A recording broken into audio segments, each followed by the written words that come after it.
नमस्कार दोस्तों, स्वागत है आपका आपके YouTube चैनल के एक क्लासेस में।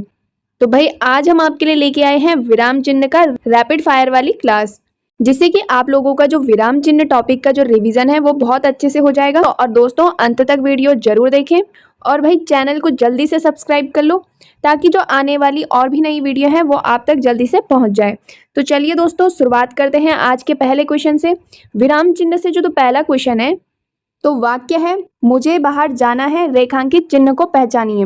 तो भाई इस वाक्य में कौन से विराम चिन्ह का प्रयोग हुआ है? तो इस वाक्य में प्रयोग हुआ है पूर्ण विराम का। तो हमारा राइट आंसर हो जाएगा ऑप्शन ए। ठीक है, ये क्या होता है? पूर्ण विराम होता है। ठीक है, अगला है, किसी पद, उपवाक्य आदि की विशेषता दिखाने के लिए शब्द के नीचे एक रेखा खींचते हैं, उसे क्या कहते हैं?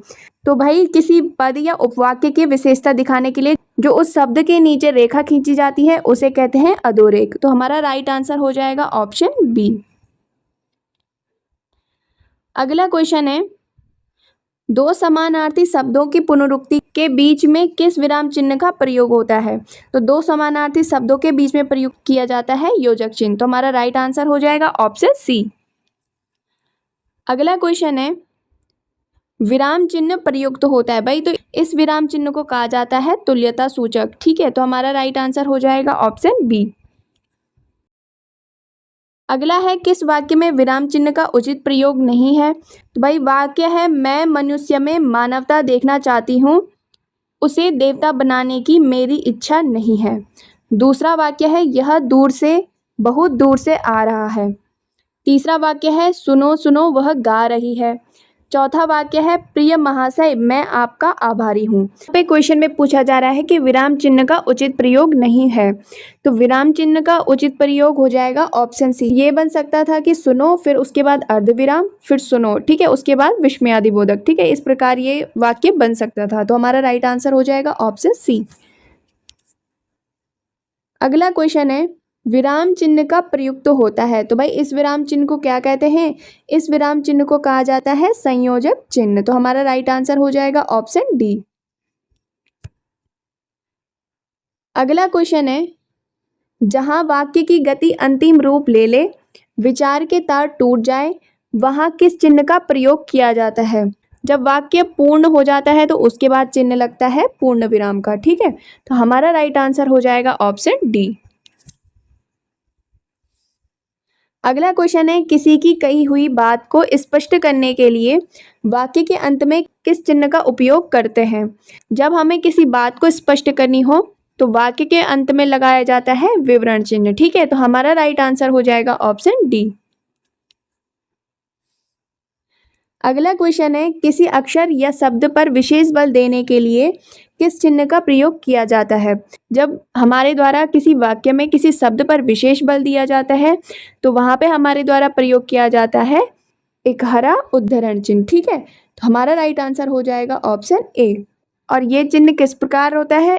ये कुछ इस प्रकार होता है। ठीक है, इसको बोलते हैं एक हरा उद्धरण चिन्ह। ठीक है, जैसे गांधी जी को बापू के नाम से भी जाना जाता है, तो बापू में क्या लग जाएगा? एक हरा उद्धरण चिन्ह लग जाएगा। ठीक है, अगला क्वेश्चन पूछा जा रहा है, निम्न में से प्रश्नवाचक चिन्ह कौन सा है?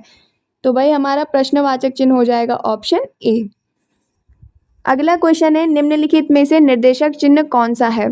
तो भाई कौन सा निर्देशक चिन्ह है? तो निर्देशक चिन्ह हो जाएगा हमारा ऑप्शन डी। ठीक है, अगला है, निम्न में से कौन विराम चिन्ह का प्रकार नहीं है? तो भाई ये हो जाएगा उपदेशक। ठीक है, बाकी निर्देशक भी विराम चिन्ह है, लाघव विराम चिन्ह है, विवरण भी विराम चिन्ह में है। ठीक है, तो हमारा जो राइट आंसर हो जाएगा वो हो जाएगा ऑप्शन सी। अगला है, जहां वाक्य की गति अंतिम रूप ले ले, विचार के तार टूट जाए, वहां किस चिन्ह का प्रयोग किया जाता है? तो भाई वहां पे प्रयोग किया जाता है पूर्ण विराम का। तो हमारा राइट आंसर हो जाएगा ऑप्शन डी। अगला क्वेश्चन है, निम्नलिखित में से कौन सा अल्पविराम चिन्ह है? तो इसमें अल्पविराम हो जाएगा ऑप्शन सी। ठीक है, अगला क्वेश्चन है, रेखांकित चिन्ह कौन सा है? तो भाई इस चिन्ह की बात की जाए, ये चिन्ह है लोप सूचक चिन्ह। ठीक है, तो हमारा राइट आंसर हो जाएगा ऑप्शन ए। लोप सूचक चिन्ह और कौन कौन से हो जाते हैं? एक होता है ये डॉट डॉट डॉट, और एक होता है इस टाइप का। ठीक है, और लोप सूचक चिन्ह कब लगाया जाता है? जब वाक्य का कुछ भाग छोड़ा जाता है तो उस टाइम क्या लगता है? लोप सूचक चिन्ह लगता है। ठीक है, अगला है दो समानार्थी शब्दों की पुनरुक्ति के बीच में किस विराम चिन्ह का प्रयोग होता है? तो दो समानार्थी शब्दों के बीच में होता है योजक चिन्ह का प्रयोग। ठीक है, तो हमारा राइट आंसर हो जाएगा ऑप्शन सी। अगला क्वेश्चन है निम्नलिखित चिन्हों में से पूर्ण विराम को पहचानिए। तो हमारा पूर्ण विराम कौन सा चिन्ह हो जाएगा? ये हो जाएगा ऑप्शन ए। अगला क्वेश्चन है वाक्य दिया हुआ है ओह बहुत कठिन समय आ गया है।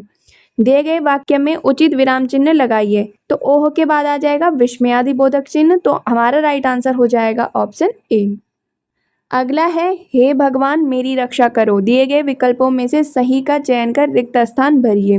किया जाएगा विस्मयादिबोधक चिन्ह का प्रयोग। ठीक है, और ये कैसा होता है? ये इस प्रकार से होता है। ठीक है, अगला है अरे वाह आपका आगमन तो आकस्मिक है।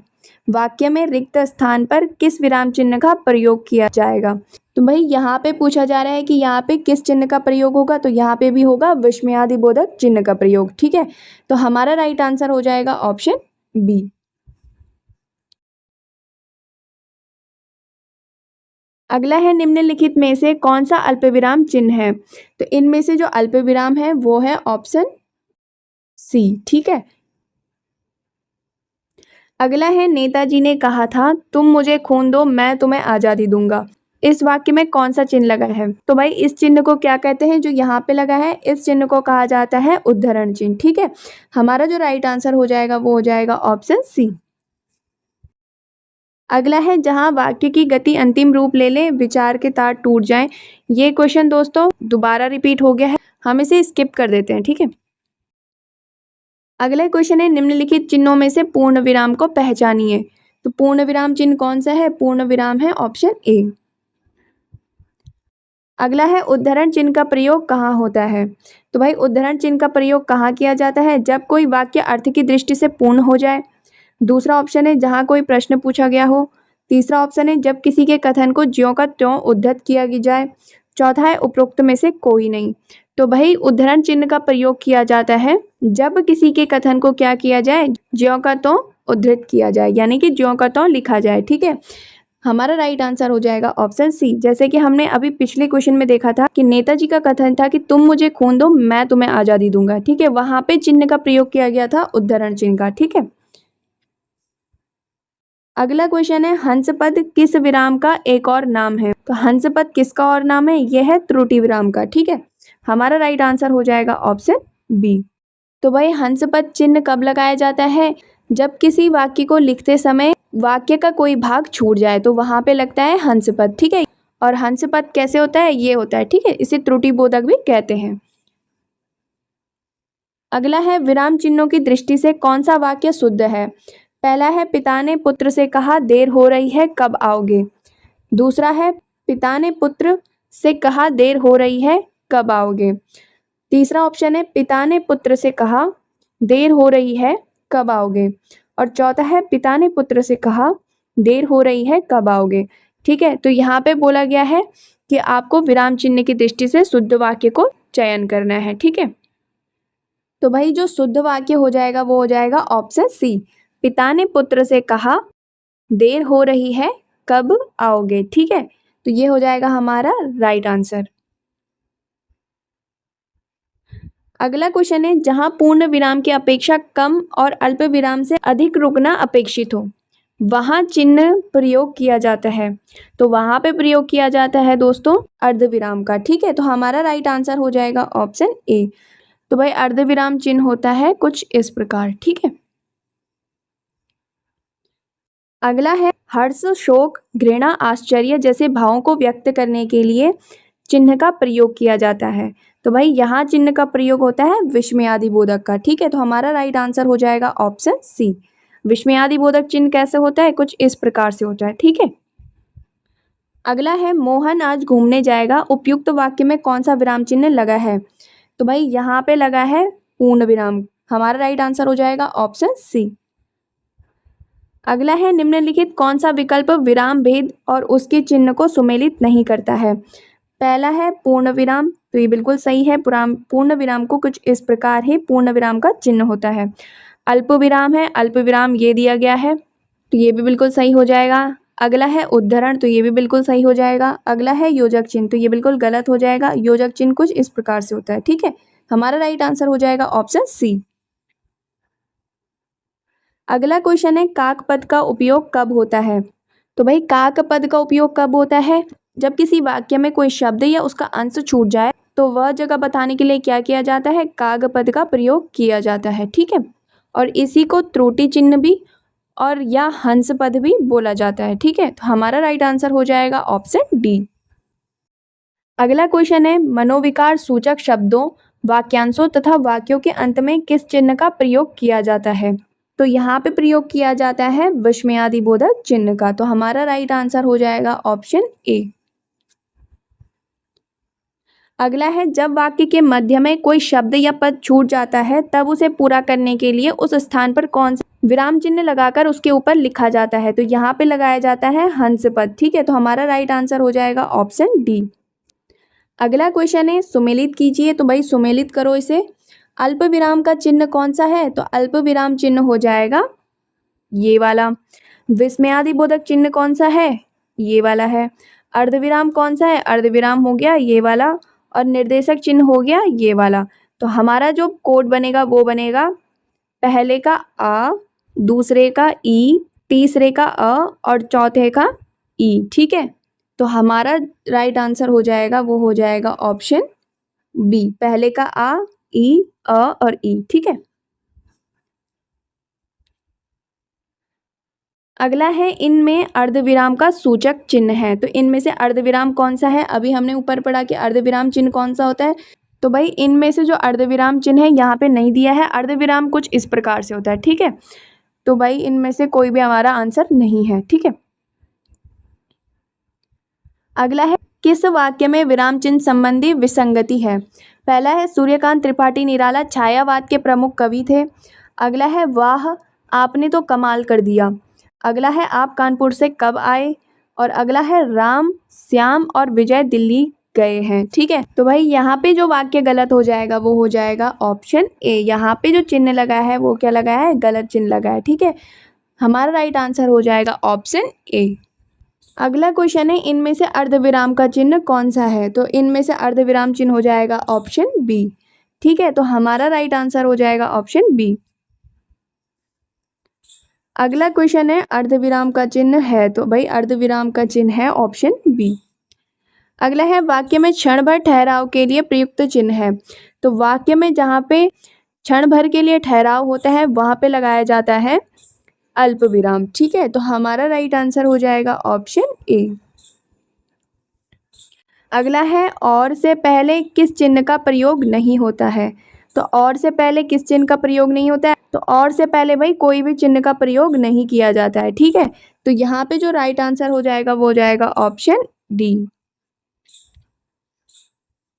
अगला है विस्मयादि बोधक चिन्ह है। तो भाई विस्मयादि बोधक चिन्ह हो जाएगा ऑप्शन डी। अगला है अर्धविराम चिन्ह का रूप है। तो भाई अर्धविराम हो जाएगा ऑप्शन सी। अगला है कोष्ठांकित विराम चिन्ह क्या है। तो भाई ये कोष्ठक में जो विराम चिन्ह है वो है अर्धविराम, ठीक है। ऑप्शन बी, ठीक है। अगला है सारणी 1 से सारणी 2 का सही मिलान कीजिए तथा कूट से सही विकल्प का चयन कीजिए। तो पहला है भाई अल्प विराम। तो अल्प विराम के लिए हो जाएगा, तो यहाँ पे भाई यहाँ पे इसकी जगह में क्या लगा दो, कॉमा लगा दो, ठीक है। अल्प विराम हो जाएगा ये और कोष्ठक हो जाएगा ये वाला और संक्षेप हो जाएगा, संक्षेप सूचक क्या हो जाएगा, तो संक्षेप सूचक हो जाएगा ये वाला और योजक हो जाएगा हमारा ऑप्शन ए, ठीक है।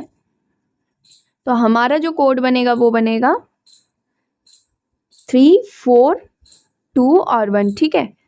तो ये बन जाएगा हमारा ऑप्शन डी। अगला है त्रुटिपूरक शब्द के लिए किस चिन्ह का प्रयोग किया जाता है। तो भाई यहाँ पे किया जाता है ऑप्शन डी, ठीक है, जिसे कि हम हंस पद भी बोलते हैं या काक पद भी बोलते हैं। निम्नलिखित में से कौन सा योजक चिन्ह है। तो भाई इनमें से योजक चिन्ह हो जाएगा ऑप्शन सी। अगला है निम्नलिखित वाक्यों में से कौन सा वाक्य विरामादि चिन्ह की दृष्टि से शुद्ध है। तो भाई यहाँ पे वाक्य तो एक ही है बट उन पे विराम चिन्ह अलग अलग तरीके से दिया है, ठीक है। तो इनमें से जो राइट हो जाएगा वो हो जाएगा ऑप्शन सी, क्रोध। उसके बाद है हमारे पास अल्प विराम, उसके बाद लिखा है चाहे जैसा भी हो, फिर अल्प विराम है मनुष्य को दुर्बल बनाता है, फिर पूर्ण विराम।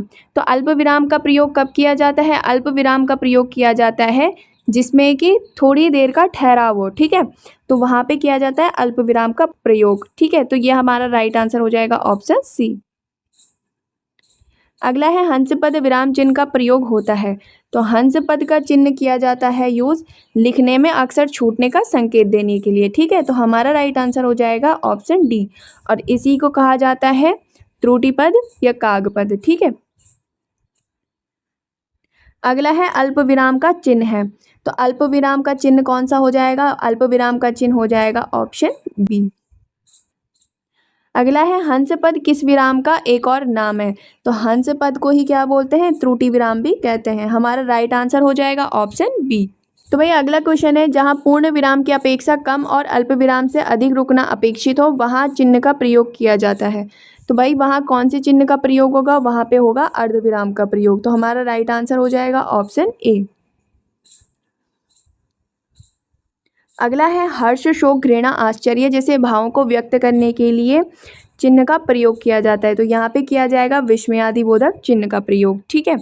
अगला है सुख दुख के बीच लगने वाला जो चिन्ह है उसे क्या कहते हैं? तो इनके बीच में जो चिन्ह है उसे क्या कहेंगे? उसे कहेंगे योजक चिन्ह, ठीक है।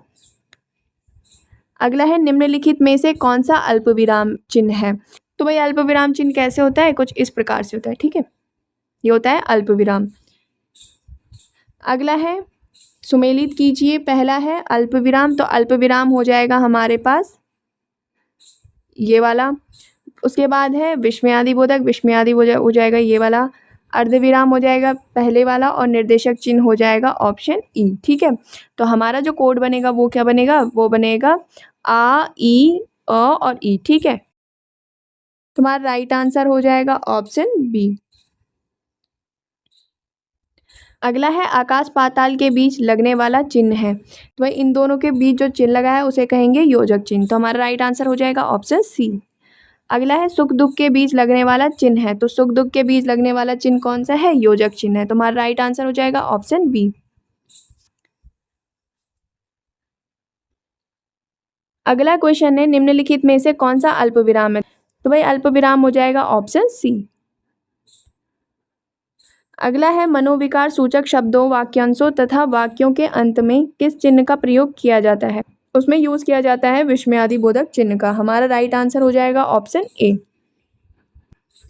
अगला है जब वाक्य के मध्य में कोई शब्द या पद छूट जाता है तब उसे पूरा करने के लिए स्थान पर कौन सा चिन्ह लगाया जाता है? तब लगाया जाता है हंस पद चिन्ह, ठीक है। अगला है विराम का अर्थ है। तो विराम का अर्थ क्या होता है? ठहरना या रुकना, ठीक है। हमारा राइट आंसर हो जाएगा ऑप्शन बी।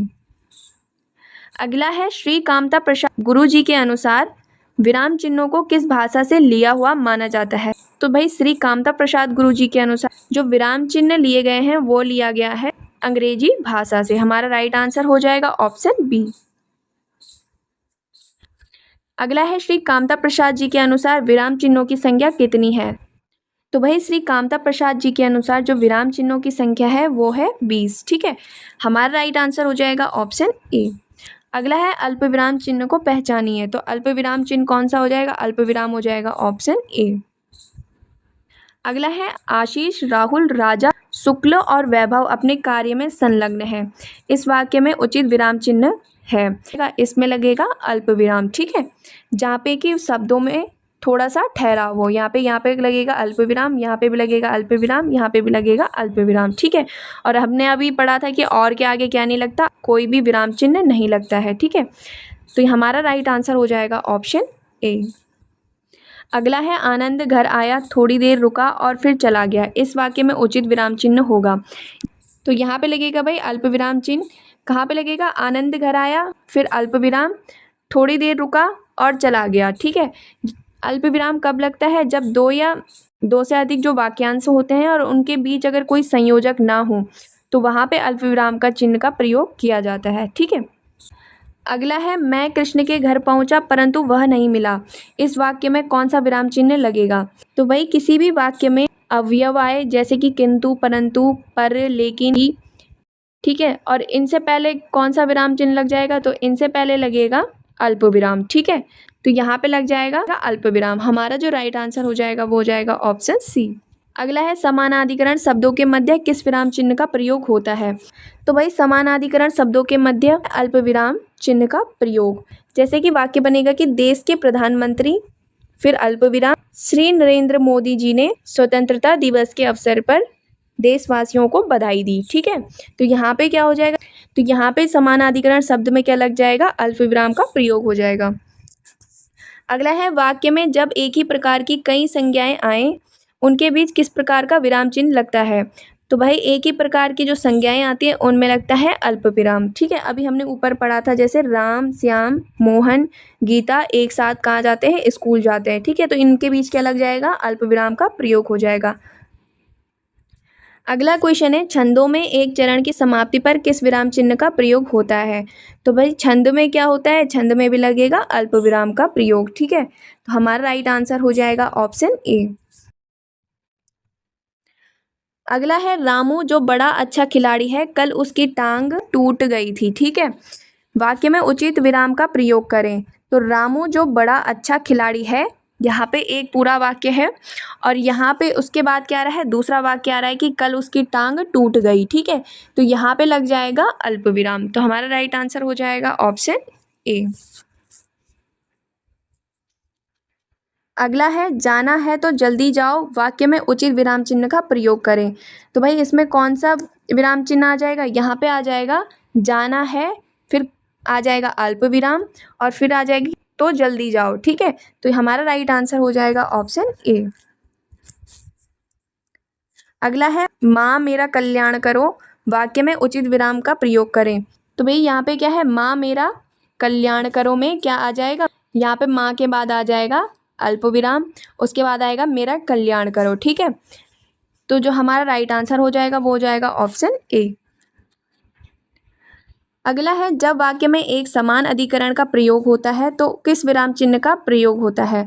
तो भाई वहाँ पे लगता है अर्ध विराम का प्रयोग। ठीक है, हमारा राइट आंसर हो जाएगा ऑप्शन बी। अगला है मिश्रित तथा संयुक्त वाक्यों में विरोध का भाव प्रकट करने के लिए किस विराम चिन्ह का प्रयोग किया जाता है। तो भाई जो मिश्रित और संयुक्त वाक्य हैं उनमें अगर विरोध का भाव प्रकट करना हो वहाँ पे प्रयोग किया जाएगा अर्ध विराम चिन्ह का। ठीक है, हमारा राइट आंसर हो जाएगा ऑप्शन ए। अगला है करणवाचक क्रिया विशेषण में किस प्रकार का विराम चिन्ह का प्रयोग होता है। तो भाई करणवाचक क्रिया विशेषण में हो जाएगा अर्ध विराम चिन्ह का प्रयोग। हाँ, राइट आंसर हो जाएगा ऑप्शन डी। अगला है पूर्ण विराम का प्रयोग किया जाता है। तो पूर्ण विराम का प्रयोग किया जाता है वाक्य के अंत में, यानी कि जब वाक्य समाप्त हो जाता है तो तब किसका प्रयोग किया जाता है, तब प्रयोग किया जाता है पूर्ण विराम का। अगला है किस वाक्य में पूर्ण विराम चिन्ह का प्रयोग नहीं किया गया है। पहला है वाक्य के अंत में, फिर है कहानी उपन्यास लिखने में, अगला है छंद के चरणों की समाप्ति में, इनमें से कोई नहीं। तो भाई हमारा आंसर हो जाएगा कि इनमें से कोई नहीं। ठीक है, अगला है तुम कब आओगे, इस वाक्य में उचित विराम चिन्ह का प्रयोग करें। तो भाई यहाँ पे कौन सा विराम चिन्ह आ जाएगा, यहाँ पे आ जाएगा प्रश्नवाचक चिन्ह। ठीक है, तुम कब आओगे में। अगला है आहा तुम्हें पाकर कितना आनंद आ रहा है। तो यहाँ पे यूज हो जाएगा विस्मयादिबोधक चिन्ह का। ठीक है, यहाँ पे आ जाएगा विस्मयादिबोधक चिन्ह। अगला है कबीर वाणी के डिक्टेटर थे, इस वाक्य में किस विराम चिन्ह का प्रयोग हुआ है। तो कबीर वाणी के डिक्टेटर थे, इसमें उद्धरण चिन्ह का प्रयोग किया गया है। ठीक है, ये क्या है, उद्धरण चिन्ह है। ठीक है, हमारा राइट आंसर हो जाएगा ऑप्शन ए। अगला है संयोजक चिन्ह को किस अन्य नाम से जाना जाता है। तो भाई संयोजक चिन्ह को सामासिक चिन्ह भी कहा जाता है। हमारा राइट आंसर हो जाएगा ऑप्शन ए। अगला है भूल सुधारने अथवा शब्द में किसी त्रुटि को सही दिखाने के लिए किस कोष्ठक का प्रयोग किया जाता है। तो भाई भूल सुधारने त्रुटि को अगर सही दिखाना हो तो क्या यूज किया जाता है, ये किया जाता है वर्गाकार कोष्ठक का प्रयोग। हमारा राइट आंसर हो जाएगा ऑप्शन बी। अगला है विवरण चिन्ह को पहचाने, तो इनमें से विवरण चिन्ह कौन सा हो जाएगा, विवरण चिन्ह हो जाएगा ऑप्शन बी। अगला है पुनरुक्ति व लाघव चिन्ह को पहचाने। तो भाई पुनरुक्ति कैसे हो जाएगा, पुनरुक्ति होता है कुछ इस प्रकार से। ठीक है, इस प्रकार से। ठीक, और लाघव चिन्ह होता है इस प्रकार से। ठीक है, अगला है पाद चिन्ह को श्री कामता प्रसाद गुरुजी ने किस नाम से अभिविहित किया है। तो भाई पाद चिन्ह को काम प्रसाद गुरु जी के द्वारा ये कहा गया है रेखा चिन्ह के द्वारा। ठीक है, हमारा राइट आंसर हो जाएगा ऑप्शन ए। अगला क्वेश्चन है हंस पद किस विराम का एक और नाम है? तो हंस पद किसको बोलते हैं? त्रुटि विराम को भी कहते हैं। अगला है तुल्यता सूचक चिन्ह को पहचाने। तो तुल्यता सूचक चिन्ह कौन सा हो जाएगा? Option D. अगला है पाद बिंदु चिन्ह का पहचान करें। तो पाद बिंदु कौन सा हो जाएगा? ये हो जाएगा ऑप्शन डी। पाद बिंदु कब लगाया जाता है? किसी शब्द पर जोर देने के लिए अक्षरों के नीचे लगाया जाता है। ठीक है, ये खासकर अरबी और फारसी शब्दों में यूज किया जाता है। अगला है समाप्ति सूचक चिन्ह की पहचान करें। तो इनमें से समाप्ति सूचक चिन्ह कौन सा हो जाएगा? ये हो जाएगा ऑप्शन ए। अगला क्वेश्चन है किसी बड़े अंश का संक्षिप्त रूप दर्शाने के लिए किस चिन्ह का प्रयोग किया जाता है? तो किसी बड़े अंश का संक्षिप्त रूप दर्शाने के लिए प्रयोग किया जाता है लाघव चिन्ह का संक्षेप सूचक चिन्ह। ठीक है, हमारा राइट आंसर हो जाएगा ऑप्शन ए। अगला क्वेश्चन है सही विराम चिन्हों वाला वाक्य कौन सा है? तो भाई इनमें से सही विराम चिन्हों वाला वाक्य कौन सा हो जाएगा? ये हो जाएगा छी तुमने तो नाम ही डुबो दिया। तो यहाँ पे क्या है? यहाँ पे लग गया विस्मयादिबोधक। ठीक है, तो हमारा राइट आंसर हो जाएगा ऑप्शन सी। अगला है जहाँ योजक चिन्ह का प्रयोग नहीं करते हैं पहचानिए। तो भाई इनमें से योजक चिन्ह कहाँ पे प्रयोग नहीं किया जाता है? जब दो संयुक्त क्रियाएं एक साथ प्रयुक्त हो, यहाँ पे तो योजक चिन्ह प्रयोग किया जाता है।